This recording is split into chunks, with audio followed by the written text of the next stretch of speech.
శ్రీ గురుభ్యో నమ. మీ తేరాల సుబ్రహ్మణ్య శాస్త్రి శ్రీ రాజశ్యామల సహిత దశమహావిద్యా స్వర్ణ దేవాలయ నిర్మాణ మహాసంకల్పం సన్నిధానం నుండి రాజశ్యామల అమ్మవారి యొక్క ఉపాసన అద్భుతమైనటువంటి ఒక విశేషమైనటువంటి ఒక పుణ్య ఫలితాలను మనకు అందిస్తూ అమ్మ సాధన చేయటం ద్వారా మీరు ఉపాసన మొదలుపెట్టినటువంటి ఒక్క నిమిషం దగ్గర నుండి ఎప్పుడైతే రాజశ్యామల అమ్మవారి యొక్క మూలమంత్ర అనుష్ఠానము దీక్షగా చేయటం మొదలు పెడతారో ఉపదేశం తీసుకొని తద్వారా ఆ ఉపదేశానికి ముందు ఉపదేశం తర్వాత మూలమంత్ర అనుష్ఠానాన్ని రోజు సాధన చేస్తూ ఉండండి. సాధన చేయటం మొదలుపెట్టిన తర్వాత మీకు ముఖ్యంగా వెంటనే లభించేటువంటి ఒక ఫలితం ఏంటంటే సమస్యలన్నీ ఎక్కడవక్కడ ఆగిపోతాయి. ఎక్కడ ప్రాబ్లం ఉందో ఆ ప్రాబ్లమ్స్ అన్నిటినీ ఏ విధంగా ఎదుర్కొంటే ఏ విధంగా చేస్తే ఆ సమస్యలన్నీ క్లియరెన్స్ అవుతాయో అవన్నీ శ్యామల అమ్మవారి యొక్క ఉపాసన బలం చేత తెలియకుండగానే ఒక మాయాతీత స్వరూపిణి రాజశ్యామల అమ్మవారు అద్భుతమైనటువంటిది. మాయా రూపంలో తెలియకుండా మనల్ని ఎప్పుడూ ప్రొటెక్ట్ చేస్తూ ఉంటుంది, రక్షిస్తూ ఉంటుంది. అందులో ఆవిడ మించినటువంటి ఒక దేవత మరొకటి లేదు అని చెప్పడంలో అతిశయోక్తి లేదు.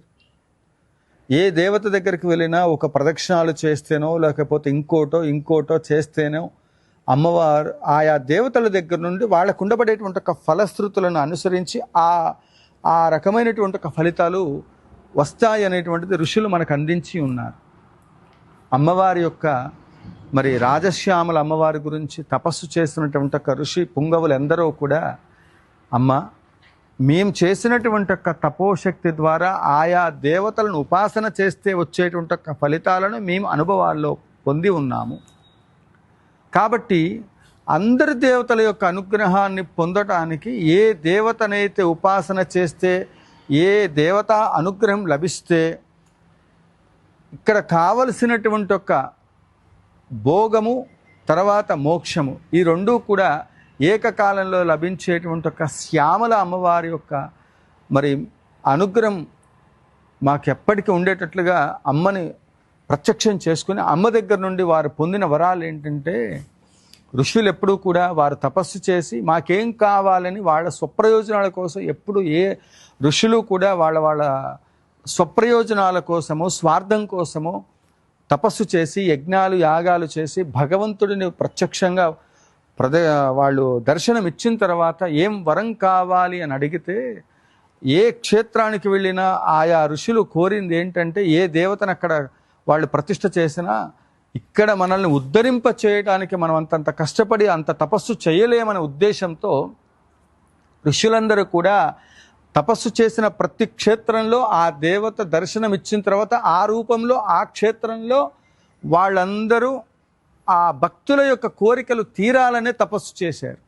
అలా మరి అందుకే వారిని ఋషులు అని చెప్పబడుతూ వారు చెప్పినటువంటి వారు మనకి సూచించినటువంటి ఒక మార్గాల్లో ప్రయాణం చేస్తూ ఉన్నటువంటి ఒక సమయంలో రాజశ్యామల అమ్మవారికి సంబంధించిన ఉపాసనా మార్గము 3,00,00,000 మంది దేవతలను ఏకకాలంలో పూజించేటువంటి ఒక ఫలితం ఏదైతే ఉందో అది శ్యామల అమ్మవారి ఉపాసన వల్ల లభిస్తుందని, ఈ విధంగా సాధన చేస్తే అమ్మవారిని మరి అన్ని క్షేత్రాలలో అన్ని దేవతలను మేము ఉపాసన చేసినప్పుడు ఆ ఉపాసన మార్గములలో ఏ దేవతను ఎలా సేవ చేస్తే ఆ ఫలితం వస్తుందో ఫలశ్రుతులు ఏ విధంగా అయితే అందించామో కొన్ని దేవతలకి ప్రదక్షిణాలు చేయాలి, కొన్ని దేవతలకు భోగాలు చేయాలి, ఇలా అన్నీ చెప్పబడి ఉన్నాయి.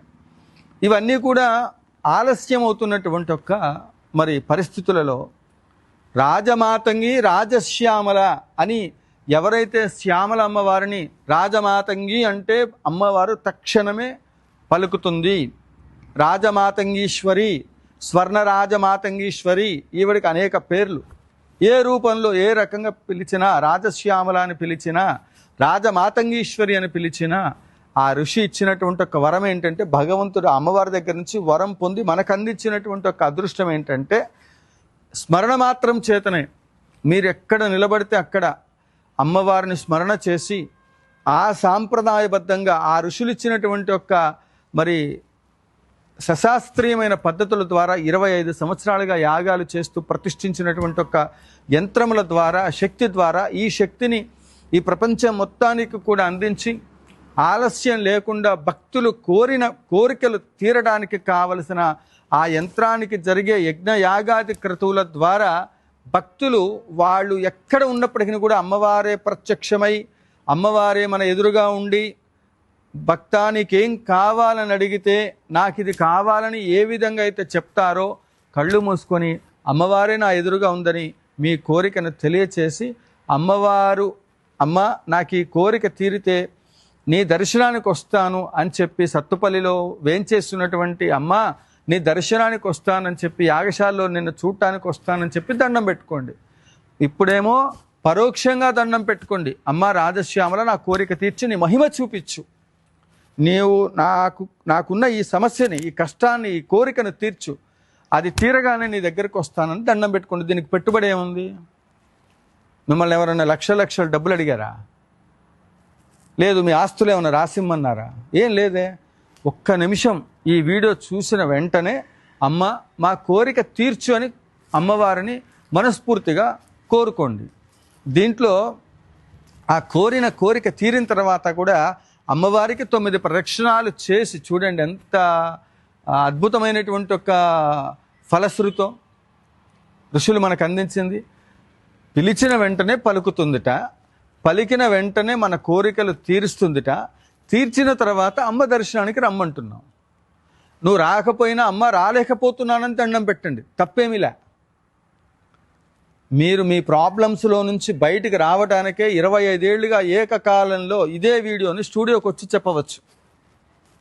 ఏ మీడియా ముందైనా ఇప్పుడు దరిదాపుగా నేను ఏ కార్యక్రమం చేసినప్పటికీ కూడా యాగములు లేని, దీక్షలు లేని టైంలోనే స్టూడియోకి వచ్చిన సందర్భాలు. మిగతా వీడియోలన్నీ కూడా అమ్మవారి సన్నిధిలో నుండే చేస్తూ ఉన్నాను. ఎందుకని? ఈ యొక్క ఫలితం ఏదైతే ఉందో, రైతు తాను పండించినటువంటి ఒక పంట నేను ఒక్కడనే, నా కుటుంబమే ఉండాలనుకోవటం అనేటువంటిది ఏ రైతు అనుకోడు, అన్నదాత అనుకోడు. అలానే ఋషులు కూడా ఈ ఫలితం నా కుటుంబానికే రావాలనుకున్నప్పుడు అది మేము మాత్రమే అనుభవించడం అనేటువంటిది స్వార్థమవుతుంది. అది దేవత కూడా సంతోషించి వీడి దగ్గర ఉన్న విద్య, అందుకే అన్ని దానములలోకి వెళ్ళి అన్నదానం ఇవన్నీ ఎంత గొప్పవో విద్యాదానము కూడా అంతే గొప్పది.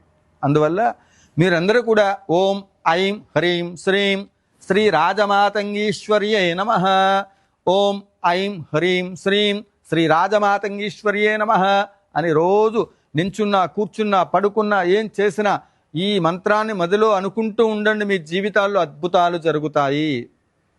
మీరు ఖర్చు పెట్టేది ఏమీ లేదు. మీ జీవితాల్లో మార్పు వచ్చాకే ఈ స్వర్ణాలయం నిర్మాణం చేద్దాము. ఎవరైనా ఆ ఆలయంలోకి వెళ్తే, దర్శనం చేస్తే, అక్కడికి వెళ్ళి వచ్చాక ఫలితం వచ్చింది అనుకుంటారు. కానీ ఈ క్షేత్రం, ఈ స్వామి, ఈ యొక్క రాజశ్యామల అమ్మవారి సన్నిధానంలో ఉండబడేటువంటి ఒక మహోత్తరమైనటువంటి ఒక శక్తి ఏంటంటే, ఆ యాగముల ద్వారా వచ్చినటువంటి ఒక శక్తి ఏంటంటే, నేను చెప్తున్న మాట కాదు, ఎంతోమంది భక్తులు వాళ్ళకున్నటువంటి ఒక కోరికలు తీరిన తర్వాత ఇక్కడికి రావటం వల్లే స్వర్ణాలయం దాకా రాగలిగాం. సాక్ష్యం ఏంటి? ఇంత పెద్ద ప్రాజెక్టు 90 ఎకరాల్లో 16 దేవాలయాల నిర్మాణము, ఒక సామాన్యమైనటువంటి ఒక నిరంతరం అమ్మవారి సన్నిధిలో ఉండే పూజ చేసుకునే పూజారిని ఇంత పెద్ద ప్రాజెక్టుకి సంకల్పం చేయగలిగానంటే ఏ శక్తితో చేశాను అని మీరు అనుకుంటున్నారు? అమ్మ మీద కలిగినటువంటి ఒక పూర్తి విశ్వాసం. భగవంతుడే నా ఎదురుగా నిలబడ్డాడని మీరు ఎందుకు అనుకోరు? ఆ విధంగా అనుకొని అమ్మవారిని, ఈ రకమైనటువంటి ఒక శక్తిని నిక్షిప్తం చేసినటువంటి ఆ సిద్ధ క్షేత్రం నుండి విడుదల చేస్తున్న ఏ రోజుకి ఆ రోజు ఈ యాగముల ద్వారా ఈ ప్రపంచం మొత్తానికి కూడా భక్తులకు ఉండబడే కోరికలు తీరాలని యజ్ఞముల ద్వారా మరి ఆ ఫలితాన్ని ఎప్పటికీ ఏ రోజుకి ఆ రోజు ప్రత్యేక అనుష్ఠానాలు, ప్రత్యేక పూజలు అన్నీ నిర్వహిస్తున్న అన్ని క్షేత్రాల్లో. అందుకే ఇక్కడ అమావాస్య, పౌర్ణమి రోజున దర్శనం ఉంటుంది. మిగిలిన రోజుల్లో యాగాలు, అనుష్ఠానాలు, పూజా కార్యక్రమాలు జరుగుతూ ఉంటాయి. కనుక మీకుండబడేటువంటి ఒక సమస్యల పరిష్కారం కొరకు మీరు అమ్మవారి దర్శనానికి మీ కోరిక తీరాకే రండి.